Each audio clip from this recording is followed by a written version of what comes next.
Hi there, this is Kawania Wooten with Howerton Wooten Events, and today we're going to talk about freezing the top tier of your wedding cake. First and foremost, you're going to ask your baker for a box to hold the top tier of your wedding cake. That's going to start the process off for you. If you're going on your honeymoon right after your wedding, then you should designate a friend or a family member to cake sit and or freeze the cake for you. You don't want it to wait too long.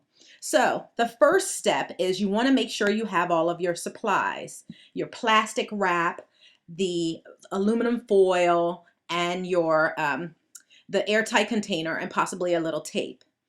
And then, so what you're going to do is place the cake tier unwrapped in the freezer for 30 minutes to a couple of hours to solidify the frosting.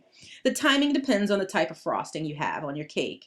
Be mindful of the other foods in your freezer. You don't want your frosting tasting like fish before you freeze it.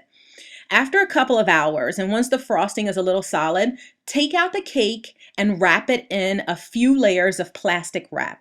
The goal is to prevent air from touching the cake over the next year, and make sure you don't have any air pockets. After you wrap the cake in plastic, wrap the cake in aluminum foil. I recommend 2 layers. Then place the wrap cake in an airtight container, like Tupperware, Gladware, or something, and store the cake in the back of your freezer until your wedding anniversary. Never take, never take for granted that this top is on tight. Make sure you hear that seal that you hear all of these manufacturers talking about, because you want to make it nice and tight. Then never, never take your cake out of the freezer, because it can affect the cake's moisture levels. If you don't have any good freezer real estate, ask a friend if they'll store your cake for the next year. Somebody who has a nice big freezer. All right. And then when you get to your first anniversary, remove the cake from the storage container and allow it to thaw in your refrigerator for 48 hours. Again, make sure nothing is in your fridge. You don't want the smell of your chicken or something to affect the taste of your cake. Then allow the cake to sit at room temperature for another 2 to 3 hours. Here's a tip.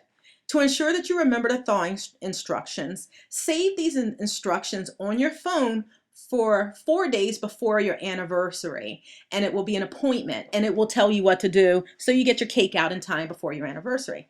And then it's done. Enjoy your cake.